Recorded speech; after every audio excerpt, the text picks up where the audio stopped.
समुद्रस्य उत्तरं यत् समुद्रस्य हिमाद्रैश्चैव दक्षिणं वर्षं तद भारतनां भारतीयत्र संसति। આપણા પ્રાચીન ગ્રંથ વિષ્ણુ પુરાણમાં આ શ્લોક લખાયેલ છે, અર્થાત સમુદ્રની ઉત્તરે અને હિમાલયની દક્ષિણે આવેલ સ્થળનું નામ ભારતવર્ષ છે, જેના સંતાનો ભારતીય છીએ તેમ કહેવાયું છે। અત્રે ઉપસ્થિત મહેમાનુભાવો, સરપંચશ્રી, વાલીઓ, મારા વહાલા વિદ્યાર્થી મિત્રોને મારા નમસ્કાર। હું કુમાર ખુશાલી આજે 15મી ઓગસ્ટ વિશે થોડું કહેવા માંગુ છું, તો આશા છે કે તમે બધા મારી વાત શાંતિથી સાંભળશો। આજનો દિવસ આપણને ભારતીય સ્વતંત્રતા માટેની મહાન લડાઈ અને આત્મગૌરવનું સમર્પણ યાદ કરાવે છે। આજના દિવસે 15મી ઓગસ્ટે આપણો દેશ 1947માં બ્રિટિશ વશીકરણમાંથી મુક્ત થયો હતો। આ દિવસની ઉજવણી કરવી એ માત્ર ભવિષ્ય માટે પ્રેરણા આપવી જ નહીં, પરંતુ ભૂતકાળની હિસ્ટ્રીને પણ માન આપવી છે। મિત્રો, આજે આપણે જે સ્વતંત્ર ભારતની સંવેદના અનુભવી રહ્યા છીએ તે માટે અનેક યોદ્ધાઓ, શિક્ષણવિદો અને શહીદોની શહાદત હતી। મહાત્મા ગાંધી, જવાહરલાલ નહેરુ અને સુલતાન પટ્ટી જેવા અનેક નેતાઓએ આપણા સામાન્ય બલિદાનના માધ્યમથી આ જગતને આપણા માટે હરેખ લાવ્યું છે। તેમની નીકળેલી વાતો, તેમની દ્રષ્ટિ અને તેમની મહેનત આપણને પ્રેરણા આપે છે।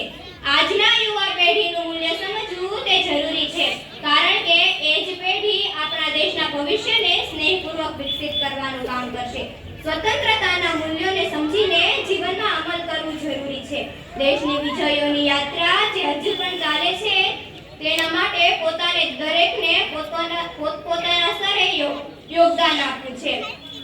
આપણે આજે જે દેશની યાત્રા અને વિકાસ શરૂ છે તેની પ્રશંસા કરી રહ્યા છીએ।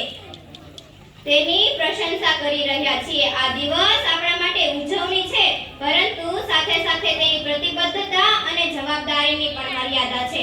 આ દિવસની ઉજવણી કરવા માટે માત્ર પક્ષી મૂકવા કે બારસનો આનંદ મેળવવો અને મીઠાઈ ખાવા સુધી સીમિત ન રાખીએ, પરંતુ આપણે તેના માટે એક મોટું શ્રમ આપવું પડશે।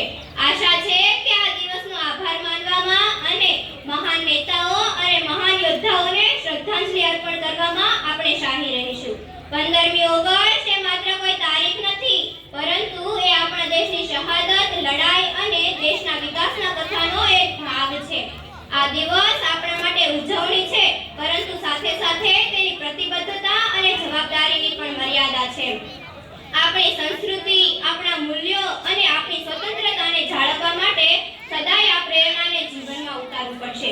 એ ભારત કોઈ ભૂમિકા ટુકડા નહીં હે, એ ભારત કોઈ ભૂમિકા टुकड़ा नहीं है, ये जीता जागता राष्ट्र पुरुष है।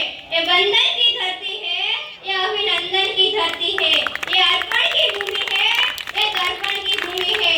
इसकी नदी नदी हमारे लिए गंगा है, इसका कंकर कंकर हमारे लिए शंकर है।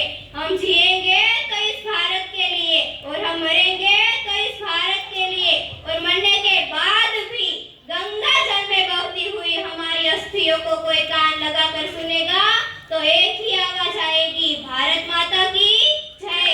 भारत એટલે કે સૌને સાથે રાખીને વિકસતી એક સનાતનની બેલ, વિવિધ ભાષા અને રંગોળી, જુદી જુદી જીવનશૈલીને એક મોતીમાં પરોવતી અલભ્ય માળા, પરમ સમયમાં પહોંચવાનો પવિત્ર પ્રયત્ન।